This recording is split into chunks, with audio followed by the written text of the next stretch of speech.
ചരിത്ര ഗവേഷകനും എഴുത്തുകാരനുമായ വിനിൽ പോളാണ് TMJ 360. നമസ്കാരം.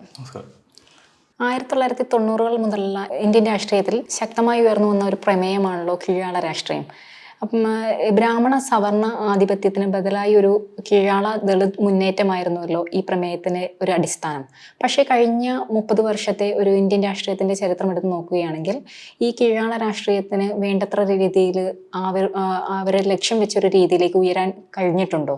പ്രത്യേകിച്ച് നമുക്കറിയാം 1930-കളോ അല്ലെങ്കിൽ അടിയന്തരാവസ്ഥയ്ക്ക് ശേഷം വരുന്നൊരു പീരീഡിലാണ് വളരെ സജീവമായ രീതിയിൽ ഒരു ദളിത് അല്ലെങ്കിൽ ഒരു കീഴാള ബോധത്തെക്കുറിച്ചുള്ള ഒരു ആലോചന രാഷ്ട്രീയ പാർട്ടികൾക്കിടയിൽ വളരെ സജീവമാണ്. കാര്യം അത് മുന്നോട്ട് വെക്കണം എന്നുള്ളൊരു നിലപാട്, അതിനെ അഡ്രസ്സ് ചെയ്യാതെ പറ്റില്ല എന്നുള്ളത്. അതിന് മുമ്പ് ഇതില്ല എന്നുള്ള അർത്ഥമല്ല, അതുണ്ടെങ്കിലും ഇന്ത്യയിലെ രാഷ്ട്രീയ പാർട്ടികളെ സംബന്ധിച്ച് ഇത് അഡ്രസ്സ് ചെയ്തേ സാധിക്കൂ എന്നുള്ളൊരു നിലപാടിലേക്ക് വരുന്നു. അപ്പം നമ്മുടെ നാട്ടിലെ തന്നെ പരിശോധിച്ചാൽ തന്നെ അറിയാം, ഈ നക്സൽ മൂവ്മെൻറ്റിൻ്റെ ഉള്ളിൽ നിന്നൊക്കെ ഇത്തരത്തിലുള്ള ആലോചനകൾ, ദളിത് മുന്നേറ്റങ്ങളൊക്കെ വരുന്നു. സലിംകുമാറിനെ പോലുള്ള ആളുകളൊക്കെ വരുന്നു. പിന്നീട് ഇതിൻ്റെ വലിയൊരു ഇന്ത്യയുടെ ഒരു കോണ്ടെക്സ്റ്റിൽ നമ്മൾ നോക്കുമ്പോൾ ഇതിൻ്റെ വലിയൊരു പൊട്ടിത്തെറി ഉണ്ടാകുന്ന BSPയുടെ ഫോർമേഷനുമായിട്ട് ബന്ധപ്പെട്ട് തന്നെയാണ്. അപ്പം അത് അവർ അധികാരത്തിൽ ഏറിയോടുകൂടി അത് ഒരു പരിധിയോളം വിജയിച്ചു. പക്ഷെ അതിൻ്റെ ഒരു തുടർച്ച നമ്മൾ കാണുന്നില്ല. അപ്പം മായാവതി അല്ലെങ്കിൽ ഒരു ഇന്ത്യയുടെ ഒരു ചെറിയ രൂപമാണെന്നാണല്ലോ നമ്മൾ UP പറയുന്നത്. UP കീഴടക്കിയാൽ ഇന്ത്യ കീഴടക്കേണ്ട ഒരു സമയം എന്നുള്ള രീതിയിലുള്ള ചില പറച്ചിലുകളൊക്കെ ഇന്ത്യൻ രാഷ്ട്രീയത്തിലുണ്ട്. അപ്പം അത്തരം ഒരു സാഹചര്യത്തിൽ UP കീഴടക്കാൻ സാധിച്ചു ഈ BSP എന്ന് പറയുന്നത്, അല്ലെങ്കിൽ ഇത്തരത്തിലുള്ളൊരു മൂവ്മെൻറ്റ്. പക്ഷെ അതിൻ്റെ ഒരു തുടർച്ച വന്നിട്ടില്ല. പക്ഷേ അതിന് ബാക്കിയിടങ്ങളിലേക്ക് വ്യാപിക്കുന്നതിനുള്ളൊരു സാധ്യത BSPക്ക് വ്യാപിക്കുക എന്നുള്ളതല്ല, ഈ ഒരു കീഴാള രാഷ്ട്രീയം ഉയർത്തിപ്പിടിക്കുന്നതിന് അല്ലെങ്കിൽ ആ ഒരു ആശയം മുന്നോട്ട് വെച്ചുകൊണ്ട് സജീവമാകുന്നതിന് ബാക്കി ഇടങ്ങൾക്കൊന്നും സാധിച്ചിട്ടില്ല. ഇപ്പോൾ കേരളത്തിൻ്റെ ഒരു പശ്ചാത്തലത്തിലും കൂടെ ആലോചിക്കുമ്പോൾ ഇപ്പം കല്ലറ സുകുമാരനെ പോലുള്ള ആളുകളെ, പോളിച്ചെറുക്കരോട് പോലുള്ള ആളുകളൊക്കെ ആ ഒരു പീരീഡിൽ വരുന്നുണ്ട്. പക്ഷേ അവരുടെ രാഷ്ട്രീയം ഇതെല്ലാം BSPയുടെ ഒരു കോണ്ടക്സ്റ്റിൽ തന്നെയാണ് വന്നു ചേർന്നത്. പക്ഷെ അതിനൊരു തുടർച്ച ഉണ്ടാകുന്നില്ല. ഇത് വളരെ വേഗത്തിൽ തന്നെ ഇതൊരു ജാതിവാദമായി ആളുകൾ ചിത്രീകരിക്കുകയാണ്. അപ്പോൾ ആ ഒരു കാരണമാണെന്ന് തോന്നുന്നു ഇതിനൊരു പിന്തുടർച്ചയോ അല്ലെങ്കിൽ അതിനൊരു വികസനം സാധിക്കുന്നില്ല ഇത്തരത്തിലുള്ളൊരു രാഷ്ട്രീയ ആലോചനകൾക്കെന്ന് തോന്നുന്നു പ്രധാനമായിട്ട്. ഇപ്പോൾ 2014-ലും 2019-ലെയും പൊതു തെരഞ്ഞെടുപ്പ്, ലോക്സഭാ തെരഞ്ഞെടുപ്പുകളിൽ നമ്മൾ നോക്കുകയാണെങ്കിൽ ദളിത് ആദിവാസി സംവരണ സീറ്റുകളിൽ മത്സരിച്ച BJP സ്ഥാനാർത്ഥികളാണല്ലോ വിജയിച്ചിരിക്കുന്നത്. പിന്നോക്ക വിഭാഗങ്ങളുടെ കാര്യം എടുത്തു നോക്കിയാലും ഒരു സമാനമായൊരു സാഹചര്യം തന്നെയാണ് ഉണ്ടായിരിക്കുന്നത്. ആ ഒരു സമയത്താണ് നമ്മളൊരു കീഴാള ഹിന്ദുത്വം എന്നൊരു ആശയം ഉയർന്നു വന്നിരിക്കുന്നത്. അപ്പോൾ ഈ ഒരു സവർണ ആധിപത്യം കീഴാള രാഷ്ട്രീയത്തെ ആഗിരണം ചെയ്തു എന്നൊരു വിലയിരുത്തലിനെ എങ്ങനെയാണ് നോക്കിക്കാണുന്നത്? അല്ല, അത് അങ്ങനെ ആഗീരണം ചെയ്തു എന്നുള്ളത് ഇപ്പോൾ ഒരു ചരിത്ര വിദ്യാർത്ഥി എന്നതിൽ അല്ലെങ്കിൽ സോഷ്യൽ സയൻസിലെ വിദ്യാർത്ഥി എന്നതിൽ നമുക്കങ്ങനെ അത് ഒരു കഴിഞ്ഞ ഒരു 100-200 വർഷമായിട്ട് നടക്കുന്ന ഒരു പ്രോസസ്സ് തന്നെയാണ് ഒരു ഹിന്ദുയിസേഷൻ എന്നുള്ളൊരു പ്രോസസ്സ്. അത് പല ഇടങ്ങളിൽ ഇപ്പം നമ്മളെ മതങ്ങളെ, ഇപ്പോൾ ചെറിയ നമ്മുടെ ലോക്കൽ ഗോഡസുകളെല്ലാം ആഗീരണം ചെയ്യുന്നതായിട്ട് നമ്മൾ കാണുന്നുണ്ട്. പിന്നീട് സ്വതന്ത്രമായി നിൽക്കാൻ ശ്രമിക്കുന്ന അല്ലെങ്കിൽ ഈ സോക്കോൾഡ് ഹിന്ദു സിസ്റ്റത്തിനെ റെസിസ്റ്റ് ചെയ്യാൻ ശ്രമിക്കുന്ന, എന്നാൽ സെമിറ്റിക് റിലീജിയൻ ഉൾപ്പെടാത്ത ആളുകളെയും ഇത് അബ്സോർവ് ചെയ്തിട്ട് പോകുന്നു. എന്ന് പറഞ്ഞ പോലെ തന്നെ രാഷ്ട്രീയ പാർട്ടിയിലും ഇത് പല രീതിയിൽ നമ്മളെ സംബന്ധിച്ച് ഒരു ഇന്ത്യ നമ്മൾ നിരീക്ഷിക്കുമ്പോൾ നമ്മുടെ എല്ലാ സമസ്ത മേഖലകളെ ആഗിരണം ചെയ്തുകൊണ്ട് പോകുന്നതാണ്. നമ്മുടെ എല്ലാ ഒരു ബോധമണ്ഡലത്തിൽ നമ്മളെല്ലാം ഒരു ഹിന്ദു എന്നുള്ളൊരു സങ്കല്പത്തിലാണ് എല്ലാവരും ജീവിക്കുന്നത്. അത്തരം നിലപാടിലാണ് എല്ലാവരും എടുക്കുന്നത്. അപ്പം ഇവിടുത്തെ ഒരു പ്രധാന വിഷയം ഇപ്പം BJPയെ സംബന്ധിച്ച് അവർ പ്രധാനമായും മുൻപോട്ട് വെച്ചൊരു അവർ വലിയ അഭിമാനത്തോടുകൂടി പറയുന്നുള്ള രീതിയിലേക്കാണ് പറയുന്നത്. ഏറ്റവും കൂടുതൽ MP-മാരെ അല്ലെങ്കിൽ MLA-മാരെ വെക്കുന്നു. ഇപ്പം നമ്മുടെ പ്രൈം മിനിസ്റ്ററെ മുൻനിർത്തിയിട്ട് OBC-കാരനായിട്ടുള്ള ആളാണെന്ന് പറയുന്നു. പക്ഷേ അദ്ദേഹത്തിൻ്റെയൊക്കെ OBC പശ്ചാത്തലമൊക്കെ നമുക്കറിയാം. ഇപ്പം മണ്ഡൽ കമ്മീഷനിൽ പോലും ഉൾപ്പെട്ടിട്ടില്ലാത്ത ഒരു കാസ്റ്റ് വിഭാഗമായിരുന്നു അദ്ദേഹത്തിൻ്റെ. അപ്പം അവർ വളരെ കൃത്യമായി നമ്മൾ വേറൊരു രീതിയിൽ ആലോചിക്കുമ്പോൾ ഒരു പൊളിറ്റിക്കൽ സയൻസിൻ്റെയൊക്കെ ഒരു കോണ്ടക്സ്റ്റിൽ ആലോചിക്കുമ്പോഴത്തേനും അത് വളരെ കൃത്യമായ ഒരു കാർഡ് അവർ ഇറക്കുന്നതായിട്ടാണ് നമ്മൾ കാണുന്നത്. ആ ഒരു പീരീഡിൽ ഇന്ത്യയെമ്പാടും ഒരു ജാതിയെക്കുറിച്ചുള്ള ആലോചനകൾ, പ്രത്യേകിച്ച് മണ്ഡൽ കമ്മീഷന് ശേഷം വരുന്നൊരു ഒരു സാഹചര്യത്തിൽ OBC വിഭാഗങ്ങൾക്കിടയിൽ നിന്ന് വ്യാപകമായി ഇത് വരുന്നു. BSP പോലുള്ളത് വളരെ ശക്തമായി മുന്നോട്ട് വരുന്നു. അപ്പോൾ അത്തരം ഒരു സാഹചര്യത്തിൽ ജാതിയെ സംബന്ധിച്ചുള്ളൊരു കാർഡ് തന്നെയാണ് അവർ ഇറക്കുന്നത്. അപ്പോൾ ആ ഒരു പശ്ചാത്തലത്തിലാണല്ലോ ഏറ്റവും കൂടുതൽ ആളുകളെ അവർ കാൻഡിഡേറ്റായിട്ട് നിർത്തുന്നു. അതൊരിക്കലും അവരുടെ അജണ്ടയിൽ നമുക്ക് വളരെ വ്യക്തമാണ്. കാര്യം അവർ ജാതി നിലനിർത്തുന്ന അല്ലെങ്കിൽ ഒരു സമത്വം വിഭാവന ചെയ്യുന്ന ആളുകളാണെങ്കിൽ ഒരിക്കലും അവർക്കൊരു പട്ടികജാതി മോർച്ചയോ അല്ലെങ്കിൽ പട്ടികവർഗ മോർച്ച, പിന്നോക്ക മോർച്ച എന്നൊക്കെ പറഞ്ഞാൽ അവരുടെ ഉള്ളിൽ തന്നെ ഇത്തരത്തിലുള്ള സബ് ഡിവിഷനുകൾ വളരെ കൃത്യമായി തന്നെ നിലനിർത്തിയിട്ടുണ്ട്.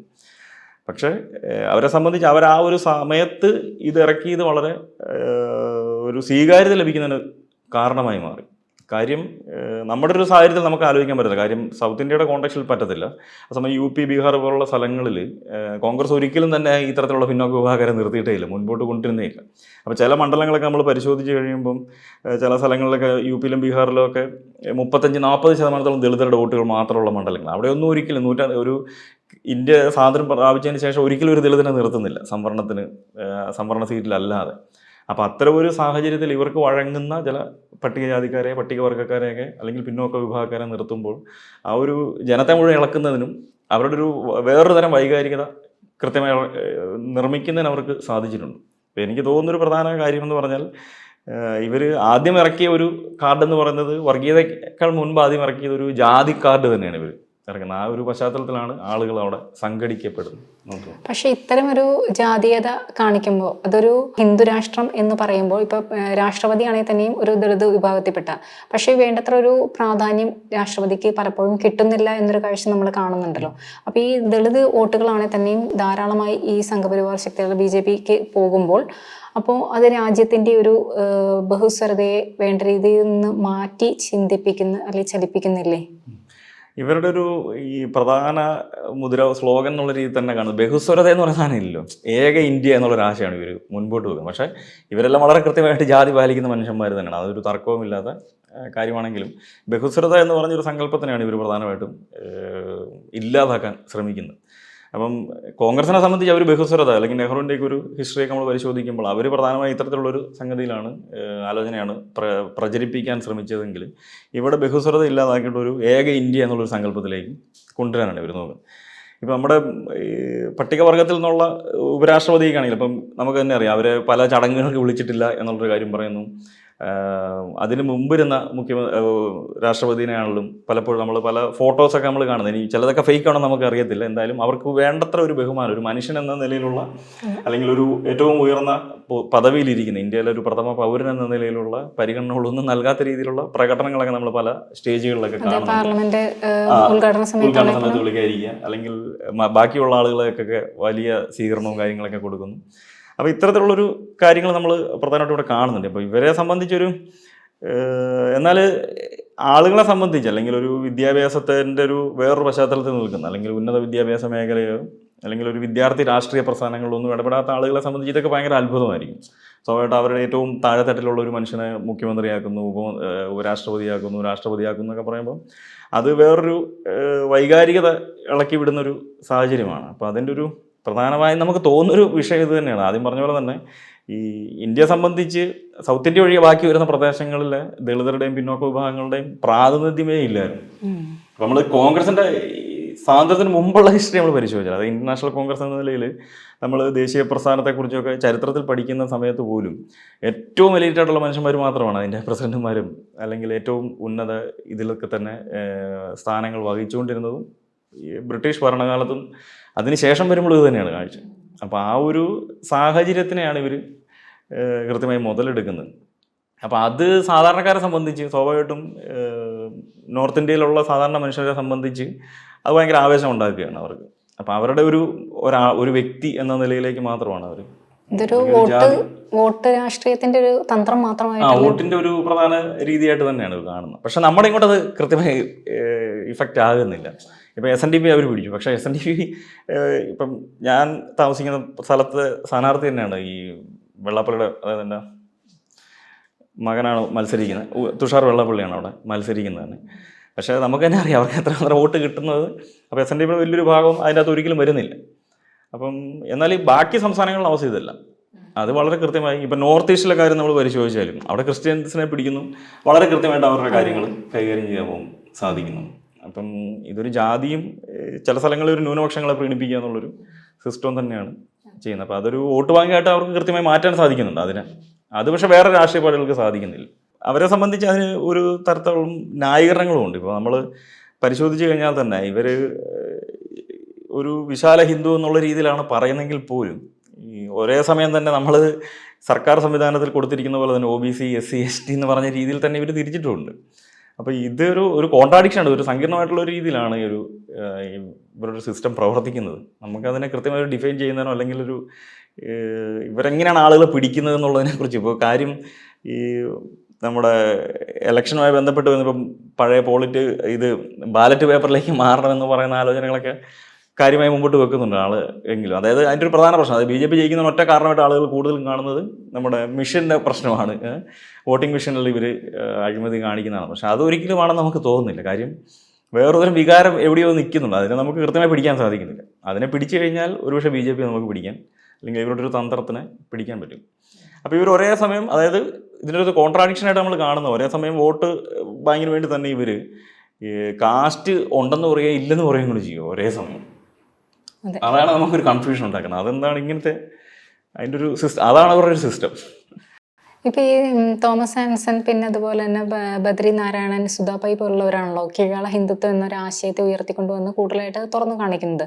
അപ്പൊ ഈ 2024 തെരഞ്ഞെടുപ്പിലാണെങ്കിലും ഇത്തരമൊരു സവർണ ആധിപത്യം കീഴാള ഹിന്ദുത്വത്തെ സ്വാംശീകരിക്കുമെന്നൊരു വിലയിരുത്തലുണ്ട്. അപ്പൊ അതിനെ എങ്ങനെയാണ് നോക്കിക്കാണുന്നത്? ഇപ്പൊ ബദ്രി നാരായണന്റെ ഒക്കെ നേരത്തെ ഉള്ള വർക്കുകൾ, ഇപ്പം അദ്ദേഹം ജവഹർലാൽ നെഹ്റു യൂണിവേഴ്സിറ്റിയിൽ കുറച്ച് നാൾ അധ്യാപനമൊക്കെ ആയിരുന്നു. അപ്പോൾ UP-യിലെ ഒരു പ്രധാനമായിട്ട് ഈ BSPയെ മുൻനിർത്തിയുള്ള കുറേയധികം പഠനങ്ങളൊക്കെ അദ്ദേഹം നടന്നിട്ടുണ്ട്. ഇപ്പം ഹിസ്റ്റോറിക്കലായിട്ടുള്ള പഠനങ്ങൾ, ഇപ്പോൾ 1857 റിവോൾട്ടിൻ്റെയൊക്കെ ഒരു കീഴാള പരിപ്രേക്ഷ്യം എന്താണെന്നുള്ളൊരു ആലോചനകളെ, പിന്നെ ദേശീയ പ്രസ്ഥാനങ്ങൾ എങ്ങനെയാണ് താഴ്ന്ന അല്ലെങ്കിൽ ദളിതരും പിന്നോക്ക വിഭാഗങ്ങളും ഒക്കെ പങ്കെടുത്തത്, അവരുടെ ഒരു പ്രാതിനിധ്യത്തെ സംബന്ധിച്ചുള്ള വലിയൊരു ഹിസ്റ്ററി ആ ഒരു പ്രദേശത്തുണ്ട്. UP-യുടെ ഒരു പൊളിറ്റിക്കൽ ഹിസ്റ്ററി നമ്മൾ പരിശോധിക്കുമ്പം അവർ നിരവധി ലഘുലേഖകൾ ഇറക്കുകയും അങ്ങനത്തെ വ്യത്യസ്ത രീതിയിൽ, നമ്മുടെ ഇവിടെ അങ്ങനത്തെ ഒരു കാഴ്ച നമ്മൾ കാണുന്നില്ല സൗത്ത് ഇന്ത്യയിൽ.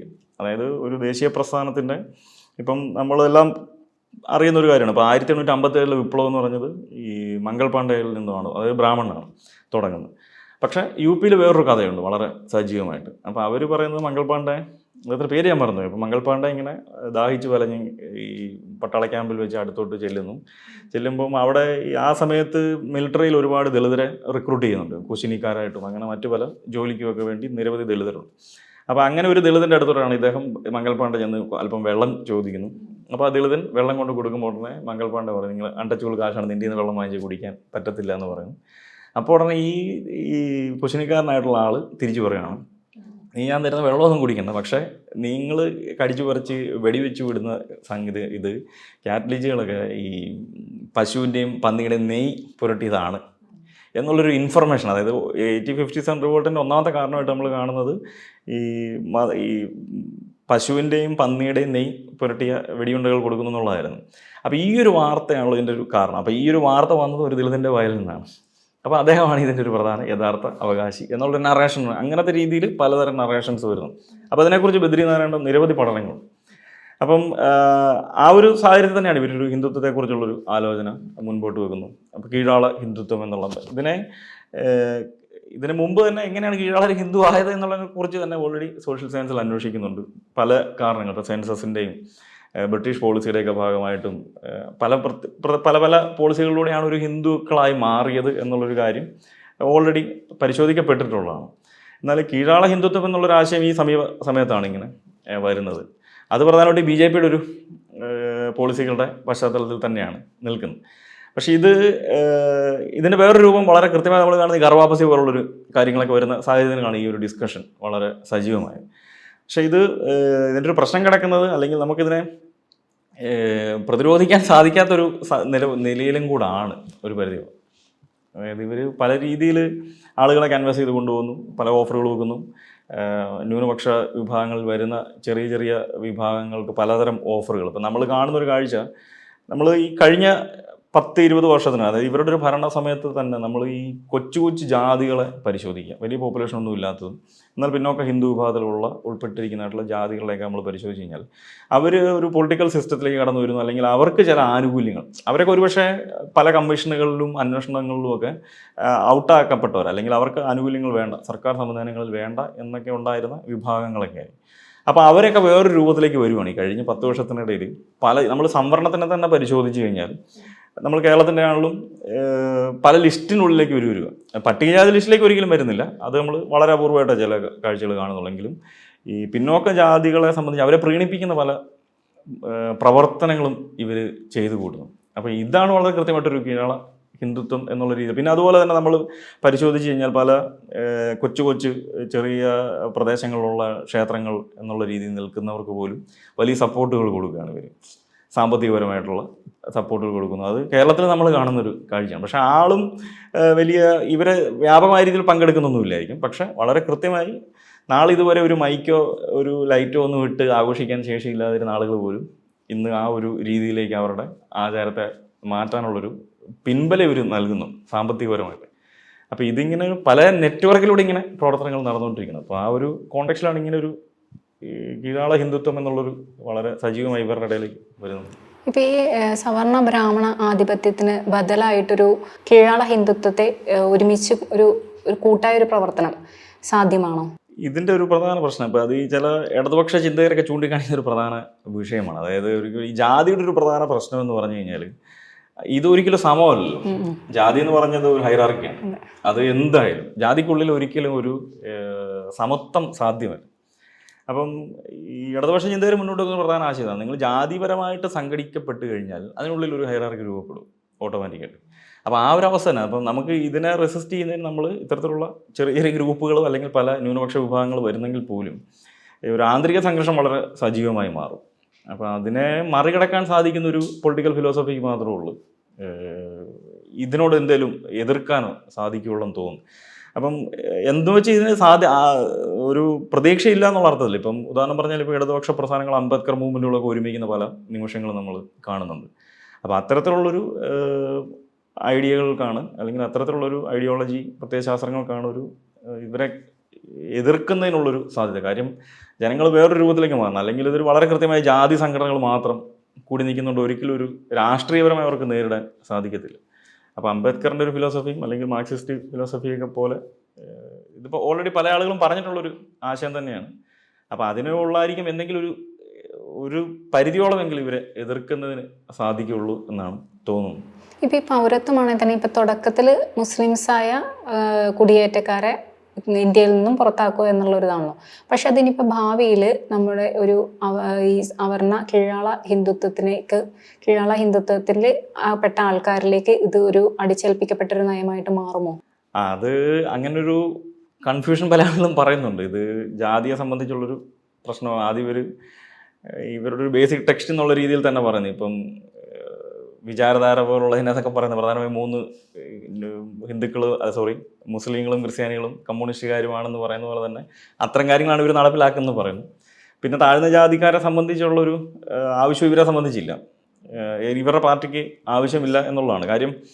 ഈ RSS പോലുള്ള മൂവ്മെൻറ്റുകളുടെയൊക്കെ ഒരു ഫോർമേഷൻ നമ്മൾ പരിശോധിക്കുമ്പോൾ ഓൾറെഡി നിരീക്ഷിക്കപ്പെട്ടിട്ടുള്ളതാണ്.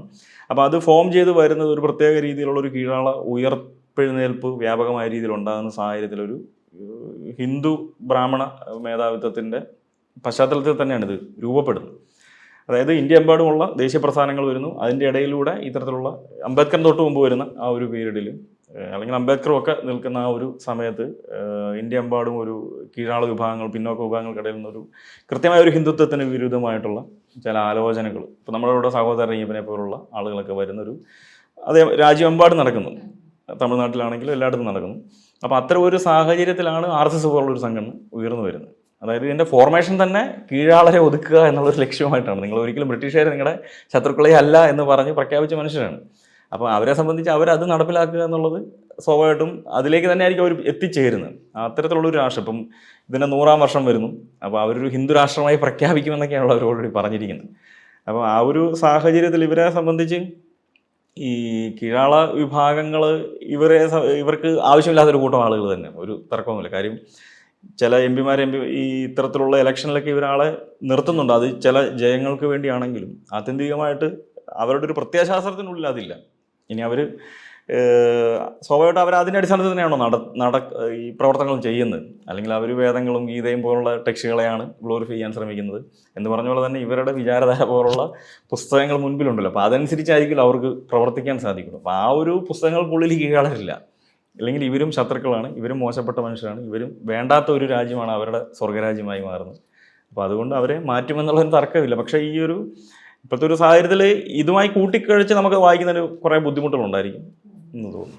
ഇപ്പം ഈ ലോകത്തെ വെച്ച് തന്നെ നമ്മൾ നോക്കിക്കഴിഞ്ഞാൽ ലോകശക്തികൾക്കിടയിലും ഒരു വലതുപക്ഷ ശക്തികൾ തന്നെയല്ലേ ഭരണം കൈയാളുന്നത്. ഇപ്പോൾ യൂറോപ്പ് ആണെങ്കിലും അമേരിക്ക ആണെങ്കിലും ബ്രസീൽ ആണെങ്കിലും എല്ലാം തന്നെ ഒരു വലതുപക്ഷ ശക്തികളുടെ അധീനതയിൽ ആണ്. അപ്പോൾ ഈ വലതുപക്ഷ ശക്തികളുടെ അധികാരത്തെ എങ്ങനെയാണ് കാണുന്നത്? അത് നമുക്കറിയാലോ, ഈ ഒരു സ്വാഭാവികമായിട്ട് ഒരു കോൾഡ് വാറിനൊക്കെ ശേഷം വരുന്നൊരു പീരീഡിലാണ് ഇത്തരത്തിൽ അതിൻ്റെ ഒരു അവസാനത്തോടു കൂടി അമേരിക്ക ഒരു പ്രധാന ശക്തിയായി മാറുന്നൊരു സാഹചര്യം വരുന്നു. പിന്നീട് ഇടതുപക്ഷ ആശയങ്ങൾ ദുർബലമായിക്കൊണ്ടിരിക്കുകയാണല്ലോ വ്യാപകമായ രീതിയിൽ തന്നെ. നമ്മുടെ ഇങ്ങോട്ട് പരിശോധിച്ചാലും ഇന്ത്യയിലെമ്പാടും ഉണ്ടായിരുന്ന പല മണ്ഡലങ്ങൾ അല്ലെങ്കിൽ ഒരു പാർട്ടി അല്ലാത്ത അവസ്ഥയിലേക്ക് മാറുന്നു. അപ്പോൾ ഇതിൻ്റെ വലിയൊരു കാഴ്ച തന്നെയാണ് നമ്മൾ ഈ യൂറോപ്പിലൊക്കെ കാണുന്നത്, അല്ലെങ്കിൽ ലാറ്റിൻ അമേരിക്കയുടെയൊക്കെയാണെങ്കിലും ഹിസ്റ്ററി പരിശോധിക്കുമ്പോഴും അവിടെയെല്ലാം ഇത് പുറകോട്ട് തന്നെ പോയിക്കൊണ്ടിരിക്കുകയാണ്. കോൾഡ് വാറിന് ശേഷം പ്രത്യേകിച്ച് USSR തകർന്നതിന് ശേഷം ഒരു വളർച്ചയില്ല എന്നുള്ളതൊരു യാഥാർത്ഥ്യം തന്നെയാണ്. പക്ഷേ അതിലുപരിയായി ഈ അമേരിക്കയുടെ ഒരു വളർച്ച അല്ലെങ്കിൽ അവരുടെ അത്തരത്തിലുള്ളൊരു പ്രത്യേകിച്ച് ഇവിടെ ഉണ്ടായ ഏറ്റവും വലിയൊരു ഷിഫ്റ്റ് എന്ന് പറഞ്ഞു കഴിഞ്ഞാൽ, അല്ലെങ്കിൽ ഒരു വലതുപക്ഷ ആശയങ്ങൾക്ക് ഉണ്ടായ ഒരു ഏറ്റവും വലിയ മാറ്റം ഡിജിറ്റൽ യുഗം വരുന്നതിൻ്റെ ഒരു കോണ്ടക്സ്റ്റ് തന്നെയാണ്. മറ്റേത് വളരെ കൃത്യമായ ഒരു തൊഴിലാളി എന്നൊക്കെ പറയുന്ന ഒരു സങ്കല്പം ഇൻഡസ്ട്രിയലൈസേഷന് ശേഷം വരുന്ന അത്തരത്തിലുള്ളൊരു പ്രവർത്തനങ്ങളാണെങ്കിൽ ഇന്നിപ്പോൾ ആ ഒരു ലേബർ എന്നുള്ളൊരു സങ്കല്പത്തിലേക്ക് വന്ന് പ്രധാനമായിട്ടും ഡിജിറ്റൽ തൊഴിലുകളാണ് കൂടുതൽ വരുന്നത്. അപ്പോൾ അവരെ സംബന്ധിച്ച് ഇത്തരത്തിലുള്ള ഏറ്റവും മുതലാളിത്ത രാജ്യങ്ങളുമായി ബന്ധപ്പെട്ട മേഖലകളിൽ തന്നെ പ്രവർത്തിക്കുക എന്നുള്ളൊരു ആശയമാണ്. അതിനുള്ളിൽ ഒരു പങ്കിടിയിലും കാര്യങ്ങളൊന്നും തന്നെ വരുന്നില്ല, അല്ലെങ്കിൽ അതിൻ്റെ ആവശ്യം ഇല്ല. അപ്പം അത്തരം ഒരു സാഹചര്യത്തിലാണ് സ്വാഭാവികമായിട്ടും ഈ ഒരു വലതുപക്ഷ ആശയങ്ങൾ വളരെ സജീവമായി വന്നുകൊണ്ടിരിക്കുന്നത്. അപ്പം അതുകൊണ്ടാണ് നമ്മൾ ഇതിനെ ഒരു സത്യാനന്തര കാലം എന്നുള്ളൊരു ടൈമൊക്കെ ഉപയോഗിക്കുന്നത്. ഈ അമേരിക്കയുടെ ഇലക്ഷനൊക്കെ ശേഷം വരുന്നൊരു സമയത്താണുള്ളത്.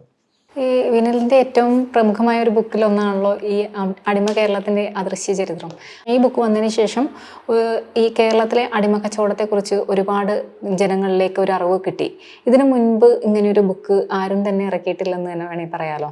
അപ്പോൾ എന്തുകൊണ്ടായിരിക്കും അത്തരം ഒരു കാര്യത്തെ മലയാളികൾ എഴുതാൻ മടിച്ചത്, അല്ലെങ്കിൽ ഇങ്ങനൊരു കാര്യത്തെ പുറത്തേക്ക് എത്തിക്കാനായിട്ട് ഒരു വിമുഖത കാണിച്ചത്? ഇത് നമുക്ക് അങ്ങനെ പറയാൻ പറ്റത്തില്ല, കാര്യം ഇറങ്ങിയിട്ടില്ല എന്നുള്ളത്. കാര്യം ഇതൊരു ഹിസ്റ്ററി എന്ന് പറയുന്ന വിഷയത്തിനുള്ള ഒരു പ്രധാന ഡിസ്കഷൻ നടക്കുന്നൊരു മേഖലയാണ് ഈ അടിമത്തം എന്ന് പറയുന്നൊരു സങ്കല്പത്തെ സംബന്ധിച്ച്. അപ്പോൾ പല ആളുകൾ എഴുതിയിട്ടുണ്ട്. നമ്മുടെ കേരളത്തിനെ സംബന്ധിച്ച് ഉദാഹരണം പറഞ്ഞാൽ, കേരളത്തിൻ്റെ ഒരു ചരിത്രകാരന്മാരുടെ ആദ്യ ഒരു കൂട്ടായ്മയാണ് ഒരു കേരള സൊസൈറ്റി പേപ്പേഴ്സ് എന്ന് പറയുന്നൊരു ടെക്സ്റ്റൊക്കെ അവർ പ്രസിദ്ധീകരിക്കുന്നത് തിരുവനന്തപുരത്ത് നിന്ന് 1928 എനിക്ക്. അപ്പോൾ അതിൽ ഒരു അധ്യായം തന്നെയാണ് സ്ലേവറി ഇൻ ട്രാവൻകൂർ എന്ന് പറയുന്ന ഒരു അധ്യായം വരുന്നത്. പിന്നെ പല കൊളോണിയൽ ആന്ത്രോപോളജിസ്റ്റുകളൊക്കെ പഠിക്കുന്നുണ്ട്, അനന്തകൃഷ്ണ അയ്യരൊക്കെ ഉള്ളവരെ, തേസ്റ്റന്. പിന്നെ നമ്മൾ സ്വാതന്ത്ര്യത്തിന് ശേഷം വരുന്ന ഒരു പീരീഡിൽ പരിശോധിച്ചാൽ കേരള യൂണിവേഴ്സിറ്റിയിലെ ചില അധ്യാപകർ, ഇപ്പോൾ KK കുസുമൻ എന്ന് പറഞ്ഞ സാറിൻ്റെ സ്ലേവറി ഇൻ ട്രാവൻകൂർ, സർക്കാരിൻ്റെ ഗസറ്റിയർ അതിൽ വർക്ക് ചെയ്തുകൊണ്ടിരുന്ന അടൂർ രാമേന്ദ്രൻ നായർ എന്ന് പറഞ്ഞ അദ്ദേഹത്തിൻ്റെ വർക്ക്. പിന്നെ 2015 പിന്നെ വരുന്ന നമ്മുടെ സനൽ മോഹൻ സാറിൻ്റെ ഒരു വർക്കാണ് മോഡേണിറ്റി ഓഫ് സ്ലേവറി എന്ന്. അപ്പോൾ ഇത്തരത്തിലുള്ള കുറേ, അതായത് ഇതൊരു ഡിസ്കഷൻ നടക്കുന്ന മേലും, പക്ഷെ നമ്മുടെ പൊതുജനങ്ങൾക്കിടയിലേക്ക് അങ്ങനെ ചെന്നിട്ടില്ല. പക്ഷേ ഈ പുസ്തകത്തിനുണ്ടായ ഒരു സാഹചര്യം ഇതിൻ്റെ ഒരു ഗവേഷണത്തിൻ്റെ ഭാഗമായിരുന്നു. പിന്നെ ആ സമയങ്ങൾ മാതൃഭൂമി ആഴ്ചപ്പതിപ്പിൽ ഇത് ഇങ്ങനെ കുറേ ലക്കങ്ങളായിട്ടൊക്കെ വന്നിരുന്നു. അപ്പോൾ അതിന് വളരെ ആ ഒരു സാഹചര്യത്തിൽ സ്വീകാര്യത ലഭിച്ചു. എങ്കിലും അതിന് സ്വീകാര്യത ലഭിക്കാനുള്ളൊരു കാരണം എന്നല്ല ഞാൻ മനസ്സിലാക്കുന്നത്, കേരളത്തിന് പുറത്തേക്ക് മനുഷ്യരെ വിറ്റിരുന്നു എന്നുള്ളൊരു അറിവ് നമ്മുടെ ആളുകൾക്ക് അങ്ങനെ, നമ്മുടെ ഇവിടെ വിറ്റത് എല്ലാവർക്കും തന്നെ അറിവുള്ളതാണ്, ഓർമ്മയുള്ള കാര്യങ്ങളൊക്കെയാണ്. പല ഭൂമിയോടും അമ്പലങ്ങളോടും പള്ളിയും അങ്ങനെ പല സ്ഥലങ്ങളിൽ ആളുകളെ വിറ്റിരുന്നു എന്നുള്ളത് യാഥാർത്ഥ്യമായിരുന്നെങ്കിലും സൗത്ത് ആഫ്രിക്കയിലേക്കും മൗറീഷ്യസിലേക്കും ലണ്ടനിലേക്കുമൊക്കെ മലയാളികൾ എത്തിപ്പെട്ടിട്ടുണ്ട് എന്നുള്ളൊരു അറിവ് ഈ സമയത്ത് നടന്ന ഗവേഷണങ്ങളാണ് വെളിയിൽ കൊണ്ടുവരുന്നത്. അപ്പോൾ അതിൻ്റെ ഒരു പിൻബലമാണ് എനിക്ക് ലഭിച്ചത്. അപ്പോൾ ഞാൻ പഠിച്ചത് സ്ഥാപനത്തിൽ ഞങ്ങൾക്ക് ഇത്തരത്തിലുള്ളൊരു ഡിജിറ്റൽ ആക്സസുകളൊക്കെ ഉണ്ടായിരുന്നു പല വിദേശ സർവകലാശാലകളൊക്കെ ആയിട്ട്. അപ്പോൾ ആ ഒരു പശ്ചാത്തലത്തിൽ നമുക്ക് കുറേയധികം വിവരങ്ങൾ കിട്ടി. ഇപ്പോൾ സൗത്ത് ആഫ്രിക്കയിലേക്ക് പല കളക്ഷൻസ്, അവിടുത്തെ ചില പേപ്പേഴ്സുകളൊക്കെ കിട്ടുന്നുണ്ടായിരുന്നു. അപ്പോൾ അതിലൊക്കെ നമ്മുടെ മലയാളി കൊച്ചിയിൽ നിന്ന് പോകുന്ന അടിമകളൊക്കെ ജീവിക്കുന്നതായിട്ടൊക്കെ കാണുന്നുണ്ട് ഈ കേപ്പ് ടൗണിൽ പോലുള്ള പ്രദേശങ്ങളിലൊക്കെ. അപ്പോൾ ഇതാണ് അതിൻ്റെ ഒരു പ്രധാന സ്വീകാര്യത ലഭിക്കാനുള്ള ഒരു പ്രധാന കാരണം എന്ന് പറയുന്നത്, വിദേശത്തേക്കും അതായത് അടിമത്തം ആയിരുന്നു എന്നുള്ളത് ഒരു പ്രധാന ഡിബേറ്റാണ് ഇവിടെ നിലനിൽക്കുന്നത്. അടിമത്തം ഉണ്ടായിരുന്നോ ഇല്ലേ എന്നുള്ളൊരു ഡിബേറ്റ് ചരിത്രത്തിനുള്ളിലുണ്ട്. ഇന്ത്യയിൽ അടിമത്തം ഉണ്ടായിരുന്നോ ഇല്ലയോ എന്നുള്ളതായിരുന്നു ചർച്ച. കാര്യം ജാതി വ്യവസ്ഥയിൽ അടിമത്തം സാധ്യമല്ല എന്നുള്ളതായിരുന്നു ഒരു പ്രധാന പ്രശ്നം. ഇപ്പം ഇവിടുത്തെ അടിമജാതിയിൽപ്പെട്ട ആളുകൾക്ക് ചില ദിവസങ്ങളിൽ പ്രത്യേക ആചാരങ്ങളും അവകാശങ്ങളും അനുഷ്ഠാനങ്ങളൊക്കെ ഉണ്ട്. ചില തെയ്യം പോലുള്ളതിൽ അവർ ദൈവങ്ങളൊക്കെ ആയി മാറുന്നുണ്ട്. കുമാരനെല്ലൂരൊക്കെ ആണെങ്കിൽ പുലിയ ശനിയാഴ്ച, ഓച്ചിറ പൂരം, അങ്ങനെ പല ക്ഷേത്രങ്ങളുമായി ബന്ധപ്പെട്ട് ചില ഫെസ്റ്റിവലുകളെ കാണിക്കുന്നു. അപ്പോൾ ഇതിൻ്റെ അടിസ്ഥാനത്തിൽ നിങ്ങൾക്ക് ഒരിക്കലും സ്ലേവ് എന്നുള്ളൊരു വാക്ക് ഉപയോഗിക്കാൻ പറ്റത്തില്ല എന്നൊക്കെയുള്ളൊരു ഡിബേറ്റൊക്കെയായിരുന്നു ആദ്യം നിലനിന്നിരുന്നത്. എന്നാൽ അത് എല്ലാം മാറി മറിയുന്നത് ഈ സമീപ സമയങ്ങളിൽ ഈ നെതർലൻഡിലെ ചില യൂണിവേഴ്സിറ്റികൾ നമ്മുടെ കൊച്ചിയിൽ വന്ന് പഠനങ്ങൾ നടത്തും. അപ്പോൾ അവരാണ് ഈ കൊച്ചിയിലെ പല ആർക്കൈവ്സിൽ എക്സ്പ്ലോർ ചെയ്തിട്ട് ഈ ഇവിടുന്ന് വിൽക്കപ്പെട്ട മനുഷ്യരെ, അതിലേറ്റവും വലിയൊരു മാറ്റം എന്ന് പറഞ്ഞത് നമ്മുടെ ഒരു പ്രധാന സങ്കല്പം ഈ അടിമജാതി എന്ന് പറയുന്ന ഒരു വിഭാഗം ആളുകൾ ഉണ്ടായിരുന്നു എന്നുള്ളതാണ്. പക്ഷേ ഇതിൽ ഇവർ കൊണ്ടുവരുന്ന ഡേറ്റയ്ക്കകത്ത് നായന്മാർ ഉൾപ്പെടെയുള്ള ആളുകളെ വിൽക്കുന്നുണ്ട്. അപ്പോൾ അതൊരു പ്രധാന കാഴ്ചയാണ്. അപ്പം പറഞ്ഞു വന്നത് ഈ ഒരു ആലോചന, അതായത് കേരളത്തിന് പുറത്തേക്ക് വിറ്റതിൻ്റെ ചില തെളിവുകൾ മുൻപോട്ട് വെക്കാൻ ചെയ്ത സാഹചര്യത്തിലാണ് ഇതൊരു കുറച്ച് പേരെങ്കിലും വായിക്കാൻ. പള്ളികളുടെ മുറ്റത്താണെങ്കിൽ തന്നെയും അടിമകളെ കെട്ടിയിട്ട് ഒരു അതെ ഇത് പറയുന്നുണ്ടല്ലോ. അത് പല ആളുകളും നേരത്തെ സൂചിപ്പിച്ചിട്ടുണ്ട്. ഈ പി കെ ബാലകൃഷ്ണന്റെ പുസ്തകത്തിലൊക്കെ നമ്മൾ പരിശോധിച്ചാൽ ജാതി വ്യവസായം കേരള ചരിത്രം പോലുള്ള പുസ്തകങ്ങൾക്കകത്തൊക്കെ അദ്ദേഹം സൂചിപ്പിക്കും. അതിൻ്റെ ഒരു സോഴ്സ് എന്ന് പറയുന്നത് ഇതാണ്. ഈ കൊച്ചിയുടെ ഒരു ഹിസ്റ്ററി എഴുതുന്നുണ്ട്. ഒരു അദ്ദേഹത്തിൻ്റെ പേര് ഫ്രാൻസിസ് ഡേ എന്ന് പറഞ്ഞൊരു, അതായത് ബ്രിട്ടീഷ് പീരീഡിലെ ഒരു എന്തോ ഒരു പൊസിഷനിൽ ജോലി ചെയ്തിരുന്നൊരു വ്യക്തിയാണ് അദ്ദേഹം. കേരളത്തിൻ്റെ കൊച്ചിയുടെ ഒരു ഹിസ്റ്ററി എഴുതുന്നു. പിന്നെ അതുപോലെ തന്നെ മലബാറിലെ മീനുകളെക്കുറിച്ച് അദ്ദേഹം ഒരു വർക്ക് ചെയ്യുന്നുണ്ട്. അതൊക്കെയാണ് ഞാൻ കണ്ടിട്ടുള്ള വർക്കുകളൊക്കെ. അപ്പം അതിനകത്താണ് അദ്ദേഹം ഡച്ച് സോഴ്സുകൾ വെച്ചിട്ട് പറയുന്നത് ഈ കൊച്ചിയിലെ മട്ടാഞ്ചേരി പോലുള്ള പ്രദേശങ്ങളിലെ പള്ളികൾ, ക്രിസ്ത്യൻ ദേവാലയങ്ങളിങ്ങനെ 6 ദിവസം അടിമകളെ കെട്ടിയിടുന്ന ഗോഡൗണും 7ാമത്തെ ദിവസം അടിമകളെ മാറ്റിയിട്ട് അവിടെ ആരാധന നടത്തുകയായിരുന്നു. ഇപ്പോൾ കെ കുസുമൻ എന്ന് പറഞ്ഞ സാറിൻ്റെ പുസ്തകത്തിലാണ് ഈ മുളന്തുരുത്തി എന്ന് പറഞ്ഞ പള്ളിയിലെ ഒരു തെളിവ് പറയുന്നത്. അവിടെ മനുഷ്യരെ ലേലം വിളിക്കുന്നതിനെ സംബന്ധിച്ച് ആ ഏരിയയിൽ ഒരു വർക്ക് ചെയ്യുന്ന ഒരാളുണ്ട്. ഒരു ഇഗ്നേഷ്യസ് പയ്യപ്പള്ളി എന്ന് പറഞ്ഞൊരു അച്ഛനുണ്ട്. അപ്പോൾ അദ്ദേഹം ഇങ്ങനെ ഓലക്കെട്ടുകളൊക്കെ വെച്ച് ഗവേഷണമൊക്കെ നടന്നു, ഓലക്കെട്ടുകൾ വായിച്ചുകൊണ്ടുള്ള ഗവേഷണങ്ങളൊക്കെ. അപ്പോൾ അദ്ദേഹം പല പള്ളികളിലെയും ഇത്തരത്തിലുള്ള ട്രാൻസാക്ഷനെ സംബന്ധിച്ചുള്ള തെളിവുകളൊക്കെ കൊണ്ടുവരുന്നുണ്ട്.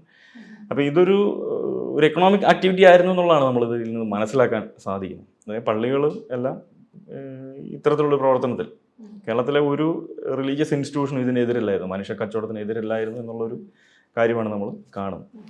കേരളത്തിന് വെളിയിലേക്ക് കൂടുതലായും അടിമക്കച്ചവടം നടത്തിയത് ഈ ദളിതരായ പുലയരെയാണെന്നും പിന്നെ അതുപോലെ തന്നെ വിദേശങ്ങളിലേക്ക് കടത്തിയത് ഈഴവരെയാണെന്നും പല പഠനങ്ങളും തെളിയിച്ചിട്ടുണ്ടല്ലോ.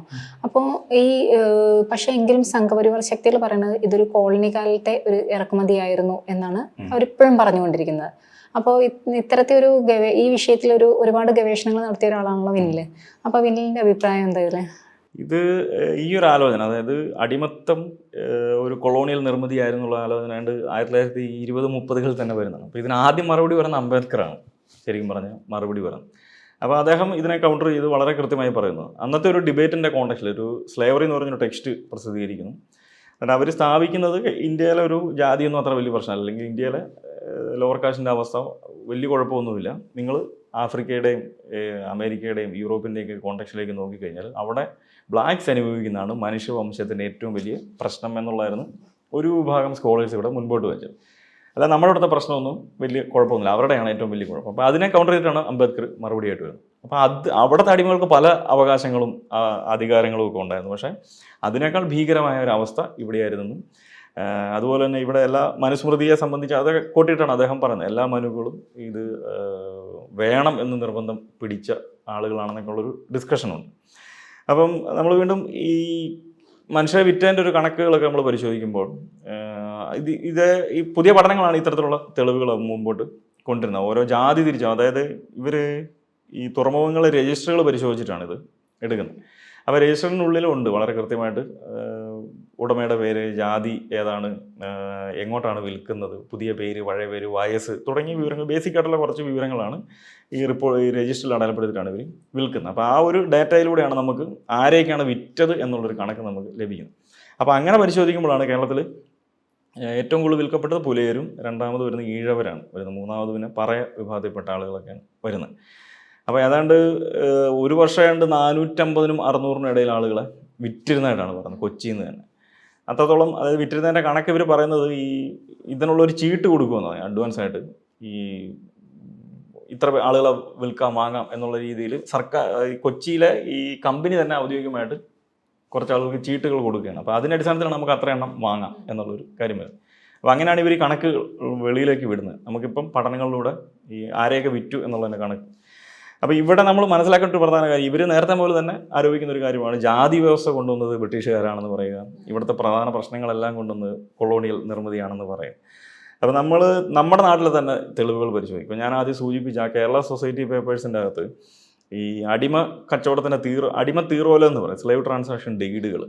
അതായത് ഇന്ന സ്ഥലത്ത് നിന്നും ഒരു പുലയ സ്ത്രീയെ അല്ലെങ്കിൽ ഒരു പറയ സ്ത്രീയെയും അവളുടെ 2 മക്കളെയും ഇന്ന യജമാനിൽ നിന്ന് വേറൊരാളുടെ സ്ഥലത്തേക്ക് വിൽക്കുന്നു, ഇത്ര രൂപയ്ക്ക് വിൽക്കുന്നു എന്ന് പറയുന്ന ഒരു ട്രാൻസാക്ഷനാണ്, ഡീഡാണ്. അപ്പോൾ അത് നമ്മൾ പരിശോധിക്കുമ്പം നമുക്കറിയാം 1498 വാസ്കോ ഡ ഗാമ കേരളത്തിൽ വരുന്നത്. 1444 പോലും പുലയരെയും പറയരെയും അതുപോലെ വെള്ളാള മനുഷ്യരെയൊക്കെ സ്ത്രീകളെയൊക്കെ വിൽക്കുന്നതിൻ്റെ തെളിവുകൾ നമുക്കുണ്ട്. അതായത് യൂറോപ്പിൽ നിന്നൊരു ശക്തി എന്ന നിലയിൽ ഒരു കച്ചവടക്കാരി കേരളത്തിൽ വരുന്നതിന് മുമ്പ് പോലും ഇവിടുത്തെ മനുഷ്യരെ വിറ്റതിൻ്റെ തെളിവുകൾ നമ്മുടെ മുൻപിലുണ്ട്. അല്ലെങ്കിൽ ഈസ്റ്റ് ഇന്ത്യ കമ്പനി ഇംഗ്ലണ്ടിൽ സ്റ്റാർട്ട് ചെയ്യുന്നതിന് നൂറ്റാണ്ടുകൾക്ക് മുമ്പ് തന്നെ ഇവിടെ മനുഷ്യരെ വിറ്റുകൊണ്ടിരുന്നുണ്ട്. അപ്പോൾ ഇതിൻ്റെ ഒരു കാരണം എന്താണ്? അപ്പോൾ നമ്മൾ കാണുന്ന ഒരു കാഴ്ച, അല്ലെങ്കിൽ നമ്മൾ പഴയ ഇൻസ്ക്രിപ്ഷനുകൾ പരിശോധിച്ചാലും ഗ്രന്ഥവരികൾ പരിശോധിച്ചാലും, അതായത് ഹിസ്റ്ററിയിൽ നമ്മൾ ഉപാദാനങ്ങൾ എന്ന നിലയിൽ ഉപയോഗിക്കുന്ന ഏതൊരു സോഴ്സ് നമ്മൾ പരിശോധിച്ചാലും അവിടെയെല്ലാം, അതായത് കൊളോണിയൽ നിർമ്മിതമല്ലാത്ത വെർണാക്കുലർ സോഴ്സ് എന്നുള്ള നിലയിൽ നിൽക്കുന്ന ഏതൊരു സോഴ്സ് പരിശോധിച്ചാലും അതിനുള്ളിലെല്ലാം ഈ മനുഷ്യക്കച്ചവടത്തെ സംബന്ധിച്ചുള്ള കാഴ്ച നമുക്ക് കാണാൻ സാധിക്കും. അപ്പോൾ അതൊരിക്കലും ഒരു കൊളോണിയൽ പോളിസിയുടെ ഭാഗമല്ല. കൊളോണിയൽ പോളിസിയുടെ ഭാഗമായിട്ട് വരുന്ന യൂറോപ്പിൻ്റെ കോണ്ടക്സ്റ്റിൽ വരുന്ന ആഫ്രിക്കയുടെയൊക്കെ ഒരു സാഹചര്യത്തിൽ വരുന്നുണ്ട്. അതൊരു യാഥാർത്ഥ്യമാണ്, തർക്കമില്ല. പക്ഷേ ഇന്ത്യയുടെ പശ്ചാത്തലം അതല്ല, ഇന്ത്യയുടെ ഒരു ഹിസ്റ്ററി അതല്ല, പ്രത്യേകിച്ച് കേരളത്തിൻ്റെ ഒരു ഹിസ്റ്ററി ഒട്ടും അതല്ല. നമ്മളിവിടെ ഈ ഒരു പ്രാക്ടീസ് ഉണ്ടായിരുന്നു, അതിനുള്ളിലേക്ക് അവർ വന്നു ചേരുമായിരുന്നു. അതിനെ സംബന്ധിച്ച് ഓൾറെഡി പഠനങ്ങൾ നിരവധി നടക്കുന്നുണ്ട്. ഈ ഇത്തരത്തിൽ ഈ എങ്ങനെയാണ് ഇത് റീഷേപ്പ് ആകുന്നത് എന്നുള്ളതിനെ സംബന്ധിച്ച്. അതായത് നിലവിൽ നമ്മുടെ ഇവിടെ ഉണ്ടായ ഏറ്റവും വലിയ മാറ്റം, ഇവിടെ നാട്ടിൽ മാത്രമായിരുന്നു അതൊന്ന് വിൽക്കപ്പെട്ടിരുന്നെങ്കിൽ വെള്ളക്കാരായിട്ടുള്ള അല്ലെങ്കിൽ യൂറോപ്യന്മാർ വന്ന ഒരു സാഹചര്യത്തിൽ അവർ കടൽ കടന്ന് വേറൊരു സ്ഥലത്തേക്കും വിൽക്കുന്നു എന്നുള്ളൊരു, അതിനെ എക്സ്റ്റെൻഡ് ചെയ്തു എന്നുള്ളൊരു ഇത് മാത്രമല്ല. അല്ലാതെ അവർക്ക് ഇവിടെ വന്ന് അടിമകളെ പിടിച്ചെടുക്കേണ്ട ആവശ്യമൊന്നും ഇല്ലായിരുന്നു, ഓൾറെഡി അവൈലബിൾ ആയിരുന്നു. അപ്പോൾ അത് ഇവർ വാദിച്ചുകൊണ്ടിരിക്കുന്ന ഒരു പ്രധാന കാര്യം, ഇവരെ സംബന്ധിച്ച് ഇവരൊരു വിശാല ഹിന്ദു അല്ലെങ്കിൽ ഒരു ഏകീകൃത സിവിൽ കോഡ് എന്ന് പറഞ്ഞ പോലെ തന്നെയാണല്ലോ ഇവരൊരു മൊത്തത്തിലുള്ള എല്ലാവരും ഒരു ഹിന്ദുക്കളാണെന്നുള്ളൊരു പറച്ചിലാണ് തോന്നുന്നത്. അപ്പോൾ ആ ഒരു പറച്ചിലിനുള്ളിൽ ഒരിക്കലും ജാതി, സ്ലേവറി, അൺടച്ചബിലിറ്റി ഒന്നും ഒരിക്കലും ഫിറ്റ് ആകത്തില്ല. കാര്യം നമ്മൾ തുല്യരല്ല എന്നുള്ളൊരു കാര്യമാണല്ലോ പറയുന്നത്. അപ്പോൾ ആ ഒരു കാരണത്താൽ അവർ അതിൻ്റെ ഒരു കാരണക്കാരൻ വെള്ളക്കാരാണ് അല്ലെങ്കിൽ ബ്രിട്ടീഷുകാരാണ്, ഡച്ചുകാരാണെന്നൊക്കെ ഉള്ളൊരു കാര്യം ഇങ്ങനെ നിരന്തരമായി വാദിച്ചുകൊണ്ടിരിക്കും.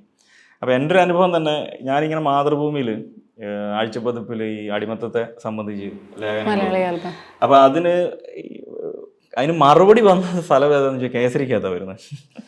ഞാൻ മാതൃഭൂമിയിൽ എഴുതിയ അടിമത്തം എന്നെ സംബന്ധിച്ച് എഴുതിയതിന് അടിമത്തം ഒരു ആദ്യം അവരൊരു വേറൊരു കോണ്ടക്സ്റ്റ് ചെറിയൊരു കോളത്തിൽ ഇങ്ങനെ ഒരു ഇത് കൊടുത്തു.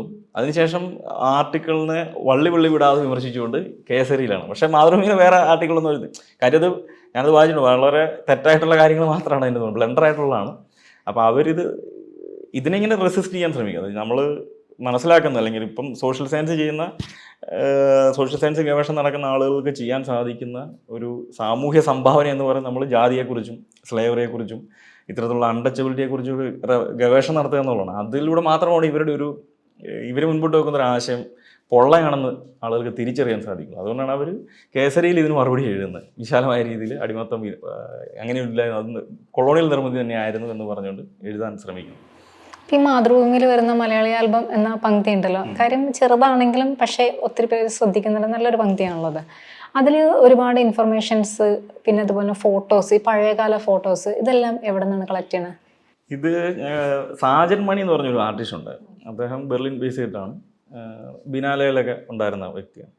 അപ്പോൾ അദ്ദേഹത്തിൻ്റെ ഒരു ബെർലിനിലെ ഒരു ബെർലിനാണ് അദ്ദേഹം താമസിക്കുന്നത്. അപ്പോൾ ജർമ്മൻ സെനറ്റിൻ്റെ ഒരു ഫണ്ട് കിട്ടി ഒരു പ്രോജക്റ്റിന്. അപ്പോൾ അതിൻ്റെ ഭാഗമായിട്ട് അദ്ദേഹം ജർമ്മനിയിലെ പല ആർക്കൈവ്സുകളൊക്കെ എക്സ്പ്ലോർ ചെയ്തു. അപ്പോൾ അങ്ങനെ ഇരിക്കുമ്പോഴാണ് അദ്ദേഹത്തിന് ബെർലിനിൽ നിന്ന് കിട്ടിയ കുറച്ച് കളക്ഷൻസൊക്കെയാണ്. അപ്പോൾ അതിൽ ചിലതൊക്കെ ഓൺലൈനിൽ അവൈലബിൾ ഒക്കെയാണ്. അപ്പം അതിൻ്റെ ഭാഗമായിട്ട് ഞങ്ങളൊരു 4-5 പേര് ഇതിൻ്റെ പ്രോജക്റ്റിൻ്റെ ഭാഗമായിട്ട് അവിടെ പോയിരുന്നു. ഒരു പ്രസൻറ്റേഷനൊക്കെ ഉണ്ടായിരുന്നു. ഫോട്ടോസ് ഉപയോഗിച്ചാണ്. അതായത് അദ്ദേഹം പഠിക്കാൻ ശ്രമിച്ചൊരു കാര്യം, ഈ മനുഷ്യ ശരീരത്തെ അളക്കുന്നത് ഒരു പോളിസി ഉണ്ടായിരുന്നു കൊളോണിയൽ ഗവൺമെൻറ്റിന്. അപ്പോൾ അതുമായി ബന്ധപ്പെട്ടിട്ടുണ്ട്. ഒരു എമിൽ റൈബക്ക് എന്ന് പറഞ്ഞൊരു ജർമ്മൻകാരുണ്ടായിരുന്നു. അപ്പോൾ ജർമ്മൻകാരായിരുന്നു ഇതിൻ്റെ ഒരു പ്രധാന വക്താക്കൾ. അപ്പോൾ അതിൻ്റെ ഭാഗമായിട്ട് അവിടെ പോവുകയും അങ്ങനെ അദ്ദേഹത്തിന് കിട്ടിയ കളക്ഷനാണ് പ്രധാനമായിട്ടും അദ്ദേഹം ഷെയർ ചെയ്തു. അതാണ് മാതൃഭൂമിയിൽ പ്രധാനമായിട്ടും ചെയ്യുന്നത്. അപ്പോൾ അതിൽ വരുന്നൊരു കളക്ഷൻ്റെ ഒരു രീതി ഇതാണ്. ഒരു ഇഗോൺ എന്ന് പറഞ്ഞൊരു ആന്ത്രോപോളജിസ്റ്റാണ് അദ്ദേഹം ഒരു ഹിറ്റ്ലറിനെയൊക്കെ സഹായിച്ച ഒരു വ്യക്തി എന്ന നിലയിലേക്കാണ് അടയാളപ്പെടുത്തപ്പെടുന്നത്. അപ്പോൾ അവർ നാട്ടിൽ നമ്മുടെ ഇവിടെ വരുന്നു 1927-28 സമയങ്ങളിൽ വരുന്നു. അങ്ങനെ കേരളത്തിൽ 3 സ്ഥലങ്ങൾ ഐഡൻറ്റിഫൈ ചെയ്യുന്നു. ഒന്ന് വയനാട് വരുന്നു. വയനാട്ടിൽ വയനാടൻ, പുലിയര്, പണിയര്, കുറിച്ചിര പോലുള്ള ആളുകളെ പഠിക്കാൻ ശ്രമിക്കുന്നു. താഴോട്ട് വന്നിട്ട് കൂത്തുപറമ്പ്, തളിപ്പറമ്പ് സ്ഥലങ്ങൾ അടയാളപ്പെടുത്തുന്നു. അവിടെ തീയര്, പുലിയരെ അടയാളപ്പെടുന്നു. പിന്നെ പാലക്കാട് കൊല്ലങ്കോടാണ് വരികയും കൊല്ലങ്കോട് നമ്പൂതിരിമാരെ, നായന്മാരെ പഠിക്കുന്നതിന് അദ്ദേഹം എടുക്കുകയാണ്. അങ്ങനെ ഇവരുടെ എല്ലാം ഫോട്ടോസ് എടുക്കുന്നുണ്ട്. 1510, 2000 ഫോട്ടോസ് അദ്ദേഹം എടുക്കുന്നുണ്ട്. ഇത് വെച്ച് ഇങ്ങനെ മൃഗങ്ങളൊക്കെ ആയിട്ട് കമ്പയർ ചെയ്യുന്ന ഒരു പഠന രീതിയാണ് അദ്ദേഹം നടപ്പിലാക്കുന്നത്. അപ്പോൾ ആ ഒരു കളക്ഷനാണ് പ്രധാനമായിട്ടും നമ്മളിതിനകത്ത് ഉപയോഗിക്കുന്നത്. ജർമ്മൻ കളക്ഷൻ എന്നുള്ളതാണ് കൂടുതലും ചെയ്യുന്നത്. ഈ ജാതിയെ കുറിച്ചിട്ടുള്ള ഒരുപാട് ചിന്തകളും കാര്യങ്ങളും ഇന്ന് നമ്മുടെ സമൂഹത്തിൽ നിലനിൽപ്പുണ്ട്. കലാമണ്ഡലം സത്യഭാമയുടെ ഒരു പരാമർശം വന്നേക്കണം. ഒരു വലിയൊരു ഡിസ്ക്രിമിനേഷനല്ലേ ആ നടത്തിയിരിക്കുന്നത്?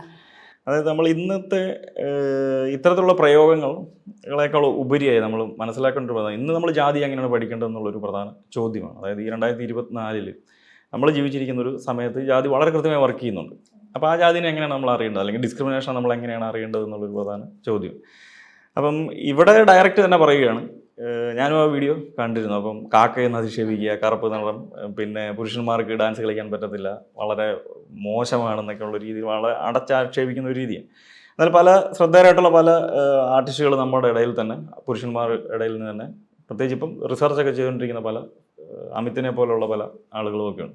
അപ്പോൾ അവരൊക്കെ ആണെങ്കിൽ നിരന്തരം പ്രോഗ്രാമുകൾ ചെയ്തുകൊണ്ടിരിക്കും. ചെന്നൈയിലൊക്കെ ആണെങ്കിലും വലിയ വലിയ പെർഫോമൻസുകളൊക്കെ അവർ പങ്കെടുക്കുകയും, പിന്നെ അതുപോലെ വിദേശ സർവകലാശാലകളിലൊക്കെ പോകുന്ന കുട്ടികളൊക്കെ, ആൺപിള്ളേരൊക്കെ ഉള്ള നാട്ടിലിരുന്നുകൊണ്ടാണ് ഇവർ ഇത്തരത്തിലുള്ള, അതായത് ഈ പെർഫോമൻസിൻ്റെ ലെവലിൽ ഇൻ്റർനാഷണൽ ലെവലിൽ എത്തപ്പെട്ട ആൺകുട്ടികളുള്ള നാട്ടിലിരുന്നുകൊണ്ടാണ് അവരതൊന്നും അറിയാതിരുന്ന് ഇത്തരത്തിലുള്ള ഈ ജാതിവാദങ്ങൾ പറഞ്ഞുകൊണ്ടിരിക്കും. അപ്പം ഇത് വളരെ വ്യക്തമാണ്. ജാതിയെ സംബന്ധിച്ചൊരു നിറത്തിൻ്റെ ഒരു കാര്യം പറയുന്നുണ്ടെങ്കിലും നമ്മൾ അതിൽ ഉപരിയായി നമ്മൾ മനസ്സിലാക്കേണ്ട ഒരു കാര്യം, നമ്മൾ റെപ്രസെൻറ്റേഷനോട് ബന്ധപ്പെട്ടിട്ടാണ് ഇന്ന് ജാതിയെ തിരിച്ചറിയുന്നത്. ഇന്ന് ഇത്തരത്തിലുള്ള പരാമർശങ്ങൾ ഏറ്റവും എന്നാ പറഞ്ഞൊരു ഒട്ടും തന്നെ വിവരമില്ലായ്മയിൽ നിന്ന് വരുന്ന പരാമർശങ്ങളാണ്. അപ്പം അതിന് മറുപടി എല്ലാ കാലത്തുമുള്ള കാര്യങ്ങളാണ്. അപ്പം ഇവരുടെ ഒരു പറച്ചിലും ആ ഒരു രീതിക്ക് തന്നെയാണ് വരുന്നതെന്ന് തോന്നുന്നു. ഇതിനെ ഞാൻ മനസ്സിലാക്കുന്ന ഒരു വിഡ്ഢിത്തരം എന്ന നിലയിലാണ് മനസ്സിലാക്കുന്നത്. എന്നാൽ ജാതി തുടരുന്നതിന് ഉള്ള ഏറ്റവും നല്ല തെളിവ്, ഞാൻ ആദ്യം സൂചിപ്പിച്ച പോലെ എങ്ങനെയാണ് നമ്മൾ ഇന്ന് ജാതിയെ പഠിക്കുന്നത് എന്ന് നോക്കിക്കഴിഞ്ഞാൽ, ഇന്ന് നമ്മൾ ജാതിയെ പഠിക്കുന്നത് റെപ്രസെൻറ്റേഷൻ എന്ന ടൂൾ ഉപയോഗിച്ചിട്ടാണ്. അപ്പോൾ ആദ്യ സമയങ്ങളിൽ ജാതി, ഇപ്പോൾ 1960 മുതൽ തന്നെ, അല്ലെങ്കിൽ ഇന്ത്യ സ്വാതന്ത്ര്യം നേടിയതിന് ശേഷം വരുന്നൊരു സോഷ്യോളജിയിൽ ഒരു പ്രധാന ട്രെൻഡായിട്ട് വരുന്നത് കാസ്റ്റിനെ കുറിച്ചുള്ള ആലോചനകളാണ്. ഇപ്പം KC അലക്സാണ്ടർ നമ്മുടെ നാട്ടിലൊരു സോഷ്യോളജിസ്റ്റ്, അല്ലെങ്കിൽ MN ശ്രീനിവാസെ പോലുള്ള ആളുകളെ, അങ്ങനെ പല ആളുകളും ഈ ജാതി എന്താണ്, എങ്ങനെ പ്രവർത്തിക്കുന്നത്, പ്രത്യേകിച്ച് സൗത്ത് ഇന്ത്യയുടെ കേരളത്തിനെ കുറിച്ചൊക്കെ അന്വേഷിക്കുന്നുണ്ട്, ജാതിയെക്കുറിച്ച്.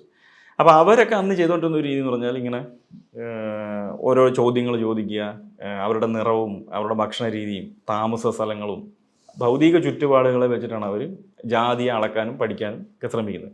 ചോദ്യാവലികളൊക്കെ ഉപയോഗിച്ചിട്ടാണ് അവർ ചോദിക്കുന്നത്. ഒരു ഉയർന്ന ജാതിക്കാരനോടും ഒരു താഴ്ന്ന ജാതിക്കാരനോടും ഒരേ ചോദ്യങ്ങൾ ചോദിക്കുക. വിവാഹങ്ങളിൽ നിങ്ങൾ ഒരുമിച്ച് പങ്കെടുക്കുമോ, നിങ്ങൾ ബസ്സിൽ ഒരുമിച്ചിരുന്നാണോ, ഒരേ സീറ്റിൽ യാത്ര ചെയ്യുമോ, ചായക്കടയിൽ പ്രവേശനമുണ്ടോ, തുടങ്ങിയ കാര്യങ്ങളൂടെ. അപ്പോൾ ഇന്ന് നമുക്കതൊന്നും പോസിബിൾ അല്ല. ഈ ഒരു സാഹചര്യത്തിൽ നമ്മൾ ഒരുമിച്ച് യാത്ര ചെയ്യുന്നുണ്ട്, നമ്മുടെ മൊബൈൽ ഉപയോഗിക്കുന്ന, അല്ലെങ്കിൽ മൊബൈൽ ഫോൺ കണ്ടാലോ, നമ്മുടെ ഡ്രസ്സ് കണ്ടാലോ, നിറം കണ്ടാലോ ഒന്നും ഒരു പരിധിയോളം നമുക്ക് പറയാൻ പറ്റില്ല. നിറത്തെ ആക്ഷേപിക്കുന്ന ഒരു സൈഡ് ഉണ്ടെങ്കിലും നമുക്കത് പോസിബിൾ അല്ല. ഇത്തരം ഒരു സാഹചര്യം നമ്മൾ നോക്കുന്നൊരു കാര്യം, ജാതിനെ എങ്ങനെയാണ് മനസ്സിലാക്കേണ്ടതെന്ന് ചോദിക്കുമ്പോൾ നമ്മളവിടെ റെപ്രസെൻറ്റേഷനെയാണ് നോക്കുന്നത്. ആരൊക്കെ ആണ്, ഏത് വിഭാഗത്തിൽപ്പെട്ട ആളുകളാണ് പ്രധാന പൊസിഷനിൽ ഇരിക്കുന്നത് എന്നുള്ളതാണ് നമ്മൾ അന്വേഷിക്കും. നമ്മൾ രാഷ്ട്രീയ പാർട്ടികളെ പരിശോധിക്കും. അപ്പോൾ ഇലക്ഷൻ നിൽക്കുന്ന ഈ സ്ഥാനാർത്ഥികൾ ആരാണെന്ന് നോക്കിക്കഴിയുമ്പോൾ പ്രബല ജാതികൾ മാത്രമേ ഇവിടെ വരുള്ളൂ. റിസർവേഷനിൽ വേറെ, റിസർവേഷൻ സീറ്റിൽ മാത്രം സംവരണ ഈ SC/ST വിഭാഗത്തിൽപ്പെട്ടവർ വരുന്നു. ബാക്കി ഒരു വിഭാഗങ്ങളുടെ പ്രാതിനിധ്യം വരുന്നില്ല. നിങ്ങളത് ഏത് മേഖല പരിശോധിക്കും, ഇപ്പോൾ കേരളത്തിൻ്റെ മുഖ്യമന്ത്രിമാരുടെ ലിസ്റ്റ് പരിശോധിക്കുക, അല്ലെങ്കിൽ കേരളത്തിലെ മന്ത്രിമാരുടെ ലിസ്റ്റ് പരിശോധിക്കും. ഇപ്പം മുഖ്യമന്ത്രി, ഇപ്പോൾ കേരളത്തിന് 10-65 വയസ്സുള്ള കേരളത്തിൽ 30 വയസ്സ് വരെ കേരളത്തിൽ മുഖ്യമന്ത്രി ആയിരുന്നത് നായർ വിഭാഗത്തിൽപ്പെട്ട ആളുകൾ.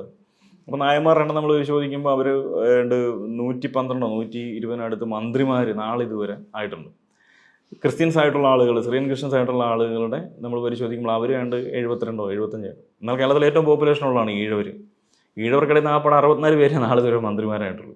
ഏറ്റവും പോപ്പുലേഷൻ ഉള്ളതാണ് മുസ്ലിങ്ങൾ സമുദായം. അപ്പം മുസ്ലിങ്ങളെ നമ്മൾ പരിശോധിക്കുമ്പോൾ അവർ 65 പേരെ നാളിതുവരെ മന്ത്രിമാരായിട്ടുള്ളൂ. അപ്പോൾ ഇതിനെയൊക്കെയാണ് നമ്മൾ പ്രധാനമായിട്ട് ചെയ്യുന്നത്. നമ്മൾ പൊളിറ്റിക്കൽ പാർട്ടികളുടെ ലീഡേഴ്സ് ആരാണെന്ന് പരിശോധിക്കുന്നു. അതായത് ഏറ്റവും കീ പൊസിഷനിൽ ഇരിക്കുന്ന വ്യക്തികളെ നമ്മൾ പരിശോധിക്കുന്നു. ഇപ്പോൾ കോളേജ് സ്കൂളുകളുടെ കാര്യം പരിശോധിച്ചാലും അങ്ങനെ തന്നെയാണ്. എയ്ഡഡ് കോളേജുകൾ പരിശോധിക്കും, അതിനെയൊക്കെയാണ് നമ്മൾ ജാതി എന്ന് വിളിക്കുന്നത്. അതായത് നിങ്ങൾ തുല്യമായ വിഭവങ്ങൾ വിതരണം ചെയ്യാത്ത ഒരു കാഴ്ച കാണുന്നതിനാണ് ഇന്ന് ജാതി. നമുക്ക് അത് ജാതി അടിസ്ഥാനത്തിലാണ് വിതരണം ചെയ്യുന്നത്.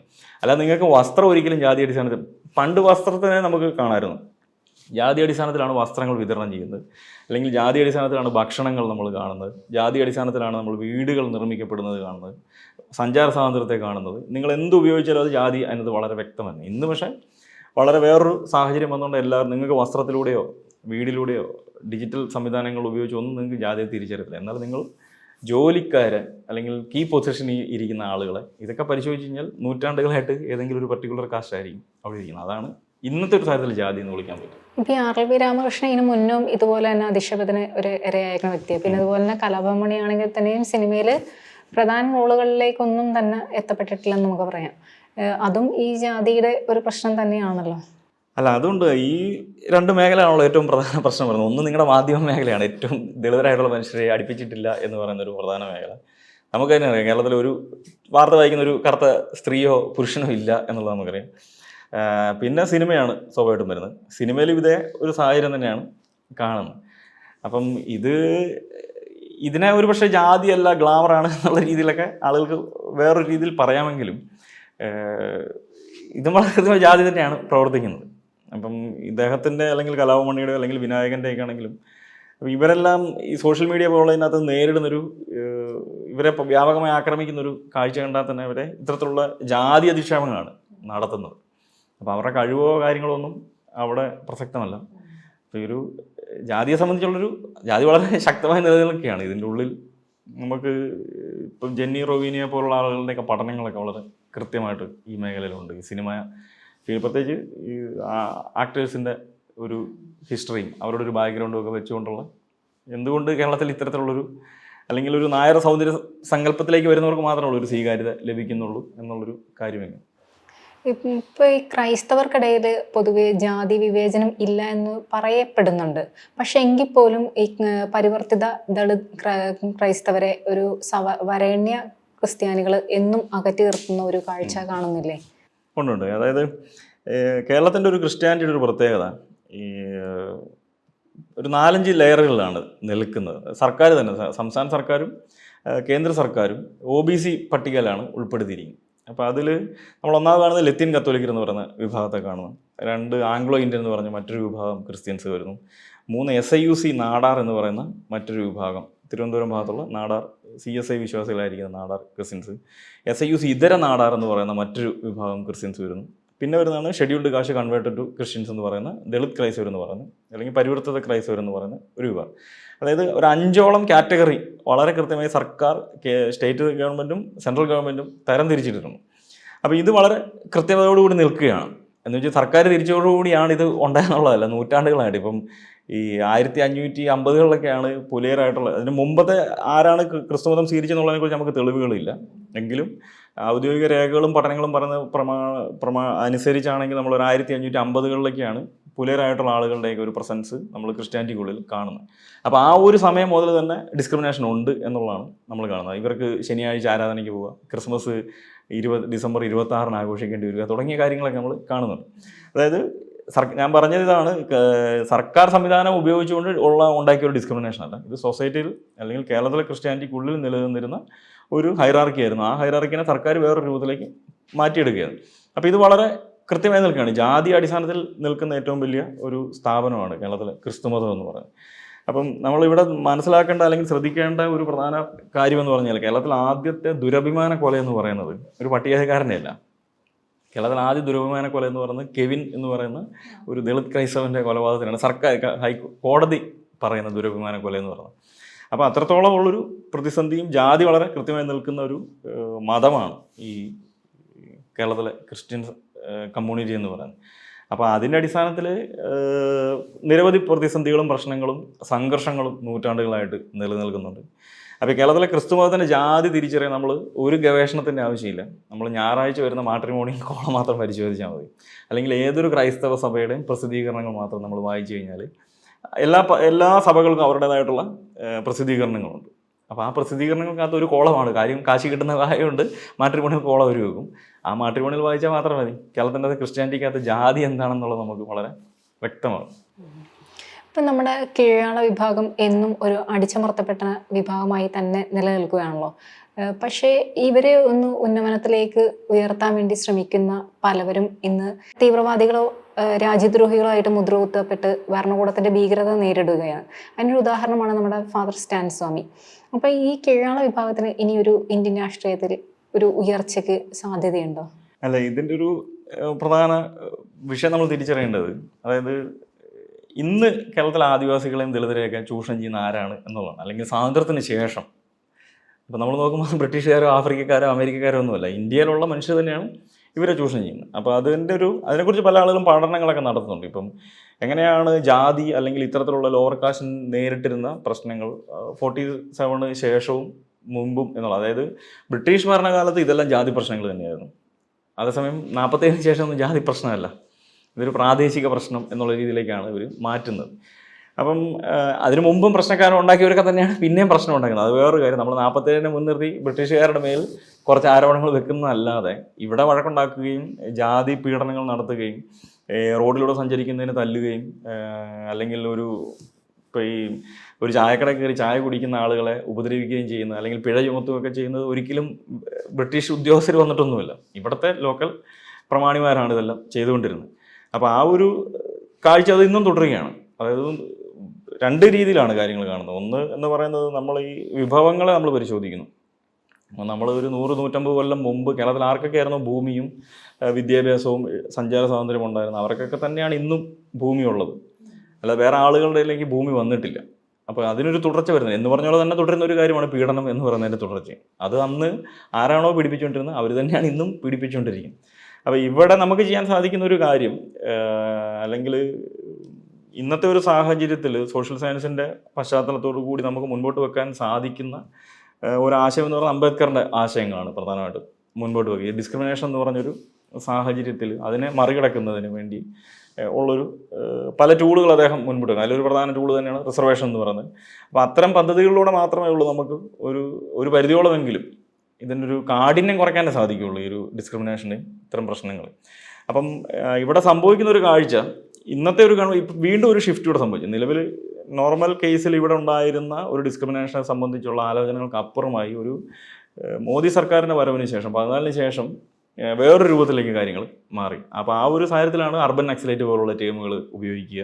അതായത് അവർക്കെതിരായിട്ട് എന്ത് പറഞ്ഞാലും അത് കീഴാളരാകണമെന്നില്ല, ആരെയും ഒരേ രീതിക്ക് തന്നെ രാജ്യദ്രോഹികൾ എന്നുള്ള നിലയിലേക്ക് മാറ്റുന്നു. ക്രിസ്ത്യൻസിനെതിരായിട്ടുള്ള പീഡനങ്ങളും ഇപ്പം അതിൻ്റെ തന്നെ എണ്ണം നമ്മൾ പരിശോധിക്കും. ഇപ്പോൾ പല സർവേകളൊക്കെ കണക്കുകൾ വിടാറുണ്ട്. അപ്പോൾ അതിൽ നമ്മൾ പരിശോധിച്ച് കഴിഞ്ഞാൽ ഏറ്റവും ഇതിൻ്റെ എണ്ണം വളരെ റോക്കറ്റ് വിട്ട പോലെയാണ് കൂടിക്കൊണ്ടിരിക്കുന്നത്, ക്രിസ്ത്യൻസ് നേരിടുന്ന പീഡനങ്ങളുടെ ഒരു എണ്ണം. അപ്പോൾ അതെല്ലാം ഈ ഒരു പശ്ചാത്തലത്തിൽ തന്നെ ഉയർന്നു വരുന്നതാണ്.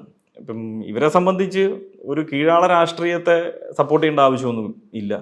അപ്പോൾ ആ ഒരു കാരണത്താൽ അതിനെ അധിക്ഷേപിക്കുക എന്നുള്ളൊരു കാര്യവും, അതുപോലെ തന്നെ അവരെ പിന്തുണയ്ക്കുന്ന ആരെയും എന്ത് വില കൊടുത്തും ഉപദ്രവിക്കുക, അല്ലെങ്കിൽ അവരെ അത്തരത്തിലുള്ളൊരു പൊളിറ്റിക്സ് വേണ്ട എന്നുള്ളൊരു നിലപാടിലേക്കാണ് ഇവരുടെ കാര്യങ്ങൾ വരുന്നത്. കാര്യം അതിലൂടെ ഇവർ ഉയർന്നു വരുന്നു, അല്ലെങ്കിൽ അവിടെ ഒരു സംഘടിതരാകുന്നു എന്നുള്ളൊരു പ്രധാന പ്രശ്നം വരുന്നു. അപ്പോൾ അതിനെ ഇല്ലാതാക്കാൻ വേണ്ടി തന്നെയാണ് ഇത്തരം ആലോചനകൾ ചെയ്യുന്നത്.